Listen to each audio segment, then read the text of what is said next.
What is happening, you wonderful people? So the other night I got a chance to go see How to Train Your Dragon, and in this film, on the rugged Isle of Berk, a Viking boy named Hiccup defies centuries of tradition by befriending a dragon named Toothless. However, when an ancient threat emerges that endangers both species, Hiccup's friendship with Toothless becomes the key to forging a new future. Together, they must navigate the delicate path towards peace, soaring beyond the boundaries of their worlds and redefining what it means to be a hero and a leader. And that's all I can say without giving too much away. Let's talk about it.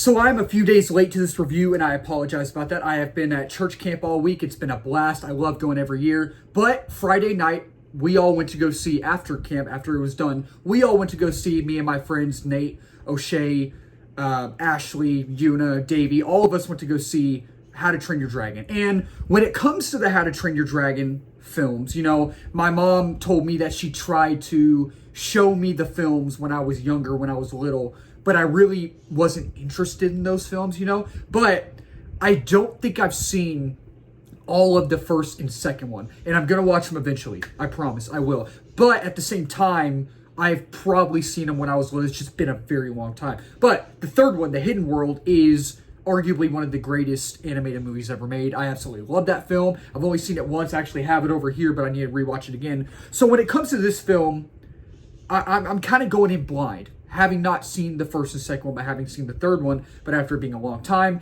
And I thought the trailers were really good, so I was really looking forward to this film. I was. The buzz has been great. There's the big fan base there. People love How to Train Your Dragon, and a lot of people have been enjoying this film. But when it comes, well, for me personally, in my opinion,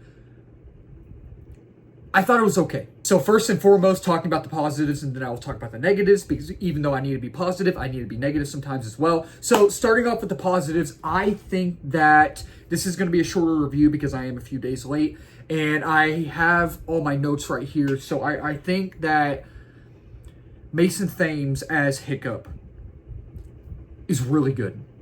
He is really good, and I don't know the actor's name, who the voice actor for Hiccup in the original trilogy. I don't know his name. I think he, even though he just did voice acting, you know, I think he was better, but I think Mason Thames really embodied the character to a T. He did. And Nico Parker as Astrid, she embodied Astrid as well. She was, their chemistry together was really great. I enjoyed their chemistry on screen. I thought Gerard Butler was great as Stoic. You know, he voiced Stoic in the animated films as well. And it's really cool because even though he did that, he looks like Stoic. He does. He really does. So I thought he did a really good job. I thought the score was great. The scene, the test drive scene, will give you chills. It is truly amazing. I was sitting there and I had like chills, and I was like, oh my goodness, this is like breathtaking, and this is so beautiful, and I love just everything about this scene and how it was shot, and the camera work, and I loved everything about it, just the visuals and the cinematography and everything. And it's actually funny at times. Not all the humor landed for me. Personally, it didn't, but there were times where it actually was funny. Like the crowd I was with in the auditorium, not everybody laughed, but there were times where we all did laugh. You know what I mean? So it was funny at times, funny for the most part. And I really thought the visual effects were great, especially on the dragons, on Toothless. I thought he looked almost ripped out of the animated films into here. Like, he really, I don't know who they got to do the visual effects. I have no clue. But whoever they got to do them, they needed to get them for the second one, and then the third one, if they're going to do the third one, which I bet they will.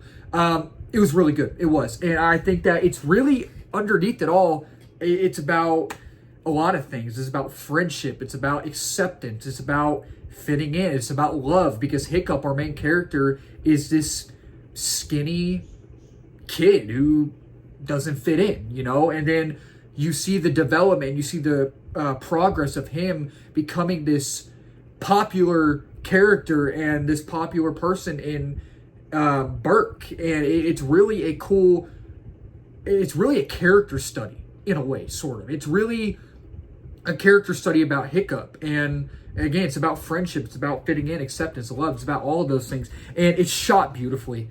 It is shot beautifully. The cinematography is amazing. Like when I was, it shot to perfection. The cinematography, it's outstanding, it's mesmerizing. And I was just sitting there, I'm just watching it, and I'm like, holy crap, I am locked in on this movie. I am locked in on how beautiful it is. Like, it looks like they actually shot on film. And I don't know if they actually did or if they just did it a little bit, but it looked like they did. That's how good it was, you know? And I thought, again, the actors embodied their characters so well. And I'll touch on this more when I talk about my negatives. I'm about to talk about them in a second. The movie overall just was okay to me. It was just okay, but these are the things that I did like about it. And I think it does get better once it hits the second act, I think. But even then, you know, but the thing is, like, during the first act, I was almost about to fall asleep. So let's talk about the negatives. So when it comes to my negatives, I am not someone who has nostalgia for How to Train Your Dragon. I am not. And I know a lot of people are saying that this is a shot-for-shot remake of the original, and this is a, the dialogue is exactly the same. I don't know if it is or not, because I don't think I've ever seen the original. So the thing with me is that in this film, it really felt like nothing felt earned. It didn't really feel like the romance with Astrid and Hiccup felt earned. It just kind of felt forced. It didn't feel like his relationship with Hiccup felt earned. It just kind of felt like it was just thrown at us, you know, which can kind of be a good thing or a bad thing. But the way what they did in this film or what they were going for, it just felt very sloppy and it felt very rushed. And the thing is that it feels at times, mainly in the first act, it feels very lifeless and it feels very dull.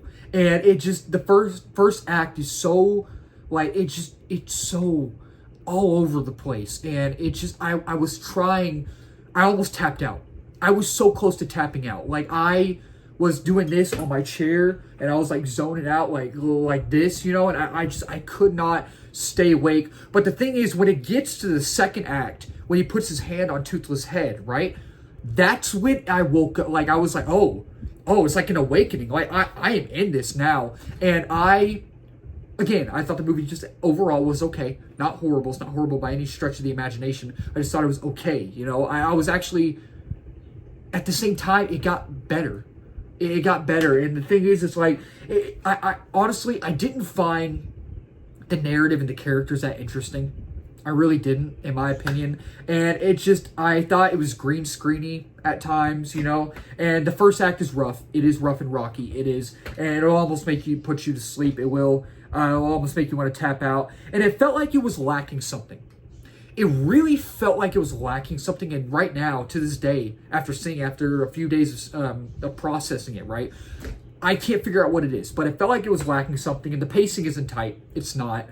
And it goes, sometimes it's fast, and then sometimes it's slow. And the thing is, it's just, it doesn't have the emotional impact that it should have, in my opinion. It doesn't. And the thing is that it's just, again, nothing felt earned. It feels very lifeless and dull. It doesn't do anything new. And the thing is, the first act doesn't hook you.